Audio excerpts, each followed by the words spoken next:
So it's September 10th, 2024, and the last talk I gave was the day before we were leaving for our annual wilderness trip, and just outside of Yosemite. And then yesterday we got back, so there's some reflections coming from that, and also perhaps some other reflections that might lead into. And we did do a lot of the things that I mentioned in the last talk. We learned about knot tying and the stars, and also how to make fires. And it was very much a samagi trip, actually spending time together in more of an informal setting and going for hikes and exploring solitude, exploring being together in the wilderness. Actually, one of the reflections that came up for me was this pushing a little bit outside of our comfort zone, and that when we practice, sometimes we can get into a rut where our comfort zone actually becomes smaller and smaller, and we actually want to be moving in the opposite direction where our comfort zone is widening, where we're expanding the types of situations that we're in where we can feel comfortable, rather than needing a more and more rarefied and hermetic type situation. In the practice, Noble Eightfold Path, we're actually, through the practice of virtue and regular meditation and cultivation of qualities like Dhamma and the contemplations that we do and the cultivation of discernment and wisdom, then we're trying to actually cultivate wider and wider comfort zones where we can eventually be comfortable in almost any situation.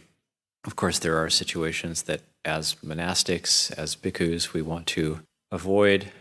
There are defilements to be abandoned through avoiding. We don't want to put ourselves in inappropriate situations like going to theme parks, for example. There are improper resorts for bhikkhus. But actually, so if we widen our comfort zone, we can actually do things we didn't think we were capable of. And that comes from, say, we did some difficult hikes. A few of us went on some expeditions, and it was really optional what people did. So sometimes some individuals wanted to just stay in or around camp and practice on their own. And a few of us went for expeditions, a few days. And so there was a couple difficult hikes. And the last 2 full days we were there, the second to last full day, we went up to, there was a group of us, went up to the summit of Mount Canes. So that was quite a hike. It's about an 8-hour day, the 8-hour commitment to be able to go up there and back. And I ended up actually losing a little bag of tools and first aid and just kind of things that were important to me, things that had gotten offered to me over the years. And I became a little distraught over this because I tend to pride myself as remembering where I put things. And I almost always remember where I put things, where I put my personal objects, and tend to not lose them. So I actually was, and it was probably because I was very tired after this really long and arduous hike, and that at the end of the day I must have dropped this bag somewhere. I must have maybe been using it while I was walking or dropped it somewhere. I'm not 100% sure what happened to it. Maybe it was a combination of being tired plus talking or chatting with somebody, and it just dropped on the trail. And so the next day so this was our next to last full day that we did this mega hike. And then I thought, oh yeah, last day I'll take it easy, maybe stay in the camp. But then realizing that I lost this bag, then and one of the Anagarkas who hadn't gone on the expedition to the top of Mount Canes was still interested in going. So I ended up doing another mega hike the next day, but kind of looking for this bag, which I never actually found, but actually starting out tired and thinking, what am I doing? But the desire to find this thing I had lost was enough that it pushed me to do this same hike again. So essentially up to Mount Kanas 2 days in a row, and felt great at the end of that second day. So that was the last full day. Actually felt less tired than the day before. I found that just pushing myself in that way actually had a good effect. It had a benefit.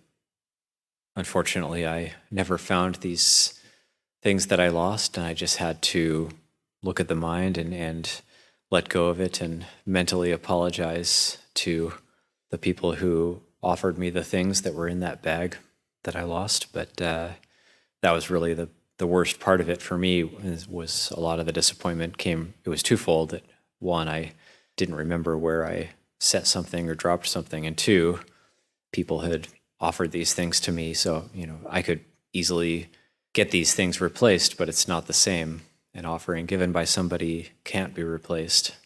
You can't just replace it by getting the same object and having it again, because I can easily do without these things that got lost, but it's really the offering that counts, and it's the people who offered them that makes those things special. So that was a bit disappointing, but I had to let go of that and just move on.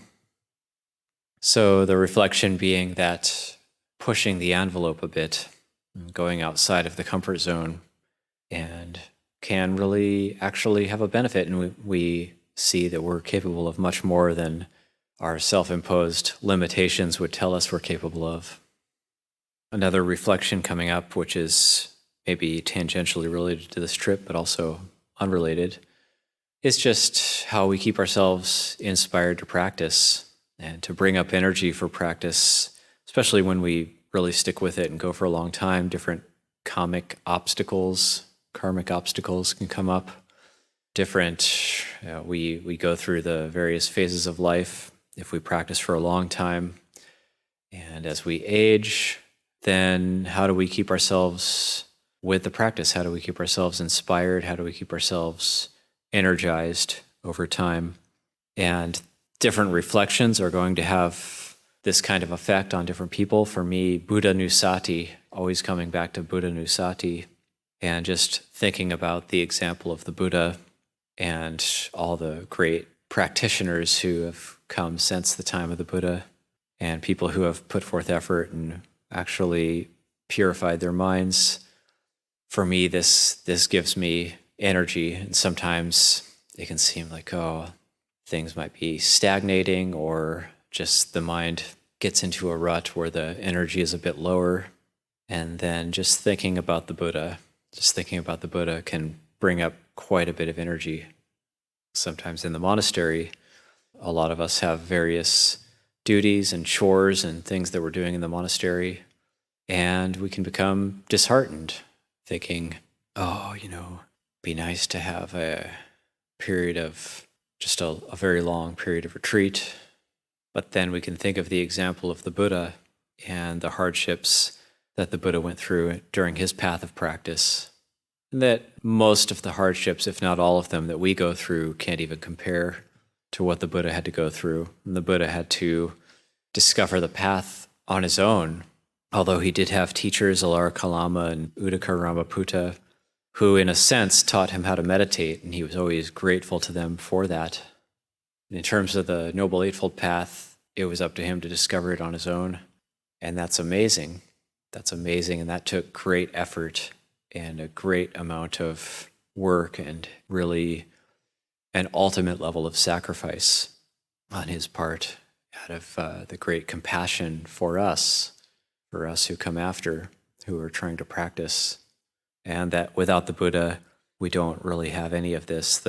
You could even say that all of the monasteries in the world are a physical manifestation of the Buddha's parami. Any monastery we have in the world, any robes that we wear, it's a physical manifestation of the parami of Shakyamuni Buddha, the Buddha of our age, the fourth Buddha of this, what we call this fortunate aeon. And we're incredibly fortunate to even be able to come into contact with this. So with this type of recollection, with Buddha Nusati, can help to inspire the mind, brighten the mind, and uplift the mind. Sometimes it may be difficult to bear the incredible weight the burden of just trying to purify the mind, trying to question the impurities in the mind, the defilements in the mind, and work to overcome them. This burden can seem incredibly heavy at times. It can seem impossible. And for me, I feel like there's been so many obstacles, and it's been a long and difficult and painful road of just trying to keep with the practice despite various obstacles. And I remember this was coming up really strong for me, this feeling like I think it might be impossible. Maybe I don't have enough barami to purify the mind and actually fulfill the practice and fulfill the Noble Eightfold Path. So when I was living in Thailand, I was becoming a little distraught about just my own mind and my inability to train it. And it was incredibly helpful just asking Luang Por Liam, is it possible? Is it for me personally, is it possible to train my mind? He said, yes, it's possible, of course. It's difficult. So, but just hearing Luang Por Liam saying it's possible, and then seeing his example, it's very uplifting, it's very heartening, and I can always recollect that type of advice. And even the Buddha gave that same advice, that if it wasn't possible, he wouldn't teach. But because it is possible for beings to purify themselves. Therefore, the Buddha teaches the Dhamma for the purification of the mind, for the training of the mind, and ultimately for the ending of all suffering. We do that in the ordination chanting as well, the Sabba Dukkha Nitsarana Nibbana. The Nitsarana is the escape. So the escape from sensuality, ultimately the escape from suffering, which is Nibbana. So this is what we're trying to do. And the mind has such a strong effect on everything that goes on inside of us and around us. Feeling. Everything about our lives is so governed by feeling. And one of the dangers of when we practice long-term is just following into that same worldly mental habit of trying to get away from unpleasant feeling and trying to just have more pleasant feeling, wanting to feel good all the time. And this is just a part of our lives, that sometimes there's going to be unpleasant feeling, sometimes there's going to be pleasant feeling. And if there's unpleasant feeling and we think, well, I have to do something about this because unpleasant feeling is bad and I must be doing something bad to create it. Therefore, there's something wrong. I need to get rid of a defilement to make this unpleasant feeling go away. So that's that aversion that arises almost as a default based on unpleasant feeling. The aversion itself is the defilement. Unpleasant feeling is just unpleasant feeling, but the aversion to it is the defilement. It's not that we need to use aversion to get rid of something, to get rid of the unpleasant feeling. So sometimes we miss the mark. We might think that, there's a defilement that I need to get rid of that's creating this unpleasant feeling, but the aversion to the unpleasant feeling is the defilement. So we have to cultivate this Kanti Parami, the ability to be with the unpleasant, such a tenet or a hallmark of Luang Por Cha's teaching. And the pleasant feeling, it's almost a default that with pleasant feeling there is an attraction to want more of it. So with the pleasant feeling, and the defilement would be the attachment to it, but it's easy to miss the mark and think that the pleasant feeling is something that we can hold on to.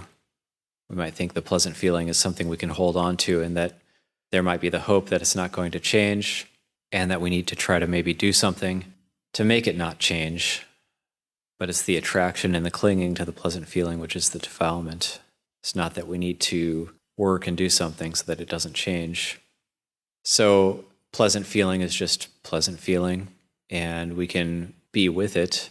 We can even enjoy it. But once there's the clinging to it, then the clinging is the defilement. So that's what we need to look at. And this is just part of the contemplative life that we're undertaking. is just seeing feeling in this way.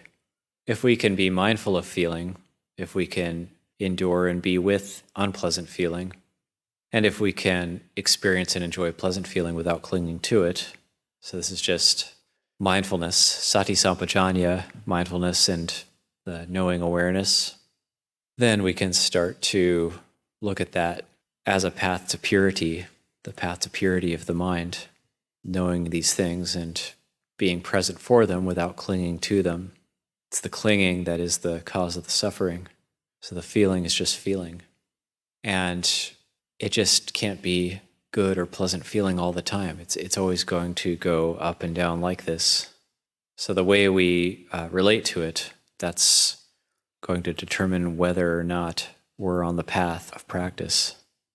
So especially unpleasant feeling, just that sense of, in Thai we say otton, the patient endurance, being able to bear with the unpleasant, being okay with it, learning how to be okay with it, and learning how to be okay with pleasant feeling when it changes, learning how to appreciate it, have gratitude for it, and then be okay when it passes away, which it inevitably will when it changes. And then that sense of equanimity, which builds up, that's a factor of awakening, the seventh factor of enlightenment, equanimity. We build up that sense of equanimity when we're okay with uncertainty, we're okay with the changing nature of feeling and with our experience. That gives us a certain strength to keep moving on and keep moving forward. And when we have more equanimity, it'll be much easier to be forgiving with each other, much easier to be in harmony, much easier to have goodwill and metta for one another. I think it all happens very naturally, progresses very naturally in this way when we have mindfulness and awareness of the pleasant and unpleasant feelings that arise in our lives, and we're able to endure with them without a sense of clinging and attachment to them. So we have these pro tips from the likes of Luang Por Cha, like he said, just know and let go. Know the experience as it arises and let go. Know and let go, know and let go. This is all I do in my own practice. It's very straightforward, very simple, but not so easy to do. It really does take that pushing the comfort zone, pushing the edges of what we think we're capable of. And sometimes, we might stay in the monastery for a week or a month or a year and say, yeah, I can do this. But then when we really do it long term for years, the experience changes over time, and there's going to be different obstacles that arise at different times in our lives. That's really going to be the defining factor of whether we can really gain benefit from this or not. So these are just some general principles, general guidelines to keep in mind. I thought I would keep it fairly short this evening, but just to offer those brief reflections this evening about being willing to endure with the pleasant and the unpleasant, and looking at widening the comfort zone rather than narrowing it, and looking at just the way that mindfulness and awareness of the pleasant and unpleasant can lead to a lessening of clinging and attachment to the feelings, and thus lead to a greater purity of mind. So I'll just leave it there for this evening.